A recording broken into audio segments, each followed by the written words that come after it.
Bonjour à tous, bienvenue dans 60 Hz, l'émission qui vous résume l'actualité du jeu vidéo, de la tech et du cinéma.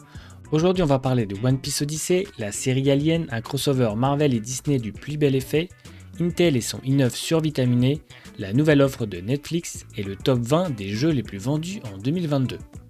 On remontera le temps avec une actualité du passé et on finira avec la question et la bande-annonce du jour. On commence avec l'actu numéro 1. One Piece Odyssey est disponible depuis le 13 janvier 2023. C'est un RPG qui commémore le 25e anniversaire de la saga en association avec les codes classiques du JRPG aux éléments de One Piece. Ce jeu a été développé avec l'aide d'Ichiro Oda, l'auteur de One Piece, qui a contribué au projet à la conception du nouveau personnage, de monstres et de l'intrigue principale. Au cours de leur périple sur Grand Line, le capitaine Monkey D. Luffy et son équipage sont soudain happés par une tempête. Ils se retrouvent séparés les uns des autres, naufragés sur une mystérieuse île au nom de Wolford. On passe en revue les notes de la presse. Sur Metacritic, la note est de 76 sur 100. Ce qui est reproché dans les mauvais points, c'est une redondance dans l'aventure, avec un récit peu passionnant et des combats qui manquent de punch. Il faut dire qu'en optant pour le tour par tour, les développeurs allaient forcément minimiser l'aspect combat, malgré une mise en scène pour dynamiser le tout. En revanche, ce qui a plu aux testeurs, c'est une belle immersion dans l'univers d'Oda, un certain sens tactique et le fait qu'il s'agit d'une belle introduction au manga et à l'anime. Actu numéro 2, la série Alien est une réalité. Elle nous donne aujourd'hui l'excellente nouvelle, mais le choix risque de diviser. La franchise Alien lancée par Ridley Scott à la fin des années 70 est désormais une franchise ultra culte qui a marqué plusieurs générations de fans de films de science-fiction horrifiques. Plus de 40 ans après sa création, le monstre de Giger n'a pas pris une ride et a eu le droit à plusieurs films, adaptations en jeux vidéo comme l'excellent Alien Isolation, comics, etc. Le seul qui manquait à l'appel est la série. Et ce sera bientôt le cas puisque le projet a été annoncé il y a un petit moment déjà, mais aujourd'hui Deadline nous apporte une excellente nouvelle. Le réalisateur Noah Hawley, qui a réalisé Légion et Fargo, entre dans sa pré-production active. Et le tournage devrait commencer dès cette année, comme le confirme John Longtraff, patron de FX qui chapeaute la série. L'intrigue se passera en effet sur Terre et non dans l'espace, et il n'aura pratiquement aucun lien avec les films précédents, si ce n'est l'iconique Exomorph. En prime, la série devrait s'attarder sur les conditions de vie humaines, ses progrès en matière d'IA et l'avancée de la science, peu comme Prometheus et Alien Covenant. D'ailleurs, on ne sait toujours pas qui jouera dans la série, puisque le casting n'a toujours pas été dévoilé. La série Alien n'a pas encore de date de sortie, mais celui-ci devrait être communiqué dans les mois à venir. Actu numéro 3. Walt Disney Company fêtera ses 100 ans en 2023. Un siècle de cinéma, d'émerveillement et de dessins animés. Qu'en 2009, alors que Marvel Cinema Universe n'était qu'à ses débuts, Disney rachète Marvel Entertainment pour la modique somme de 4 milliards de dollars. Pour fêter les 100 ans, des artistes ont offert des super mash-up entre le personnage Marvel et les personnages Disney. Marvel Comics proposera au total 12 couvertures inédites. Les premiers seront disponibles dans le comics Amazing Spider-Man 17. Voici quelques couvertures.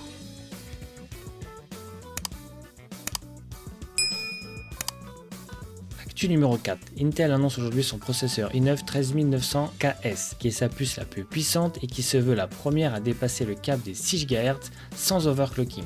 Pour information, l'overclocking ou le surcadençage est une manipulation ayant pour but d'augmenter la fréquence du signal d'horloge d'un processeur au-delà de sa fréquence nominale, afin d'augmenter les performances de l'ordinateur. Il faut savoir qu'il existe des compétitions qui ont pour but de dépasser les limites en utilisant de l'azote ou de l'hélium liquide pour réduire la température et stabiliser la vitesse jusqu'à 9 GHz, justement sur la version 13900K. Mais dans le cas de la version commerciale, la technologie d'Intel utilise le Thermal Velocity Boost pour augmenter la fréquence. Le prix du processeur Intel est de 699 $ aux États-Unis avec une disponibilité dès aujourd'hui. Et pour la France, le prix tourne autour de 900 € actuellement. Actu numéro 5. Si vous ne le saviez pas, Netflix intègre depuis quelques temps des publicités Tu pousses le bouchon un peu trop loin, Maurice. dans ses offres les moins chères. Mais cela a du mal à percer aux États-Unis, moins de 10% des nouveaux abonnements, ce qui n'est pas le cas en France.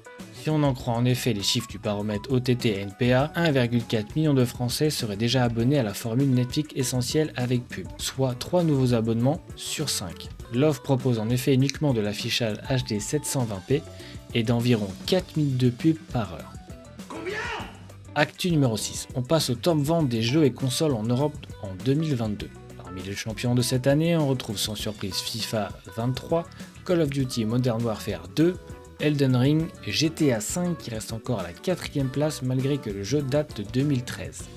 et à la 5e place on retrouve FIFA 22. Pour le reste, on peut retrouver Legend Pokémon Arceus, God of War Ragnarok, Lego Star Wars la Sega de Skywalker, Horizon Forbidden West, Gran Turismo 7, Mario Kart 8 Deluxe, Red Dead Redemption 2, Nintendo Switch Sport, Pokémon Violet F1 2022, Pokémon Écarlate, Minecraft Switch Edition, Assassin's Creed Valhalla, Kirby et le Monde Oublié et Mario Party Superstar pour finir.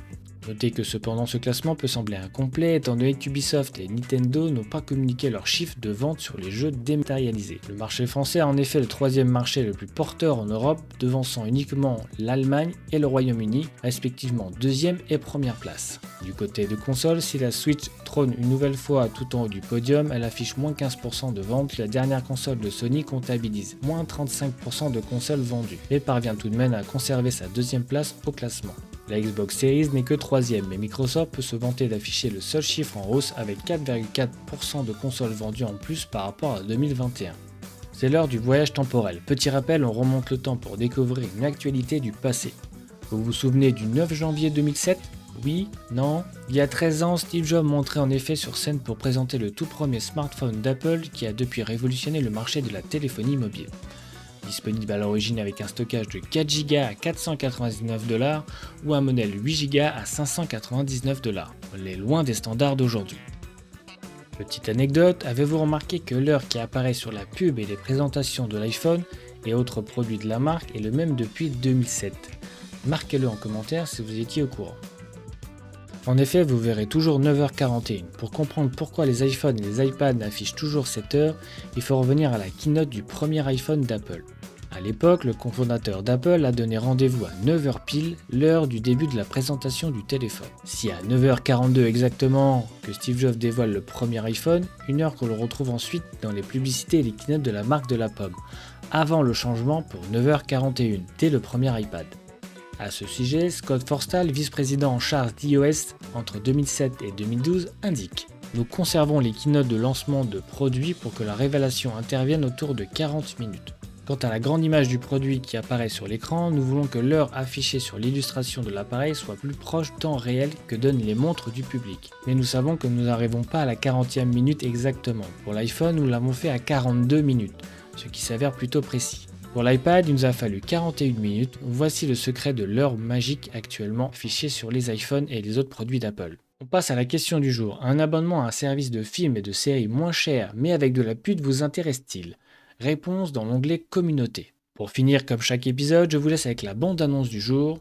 The Last of Us, la série de chez HBO qui sort le 16 janvier sur Amazon Prime. You haven't seen the world, so you don't know. You keep going for family. I'm not family. No? You're cargo.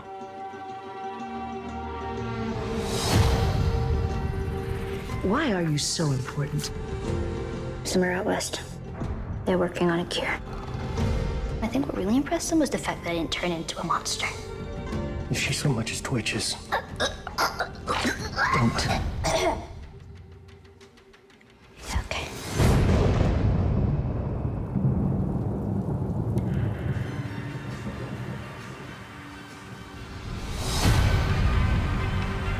If I'm taking you with me, you do what I say when I say it. You got any advice on the best way west? Yeah, go east. If you've come this far, then you know what's out there. You're not gonna scare us. Scared him?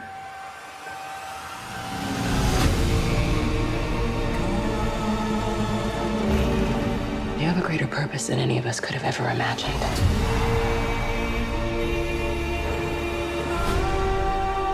Be careful who you put your faith in. You might not be her father, but you were someone's.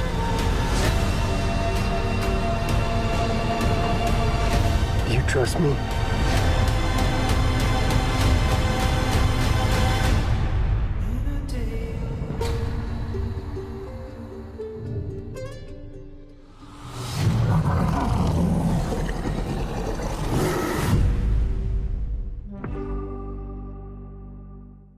Merci d'avoir regardé, n'hésitez pas à vous abonner, à liker la vidéo et je vous donne rendez-vous pour un prochain épisode.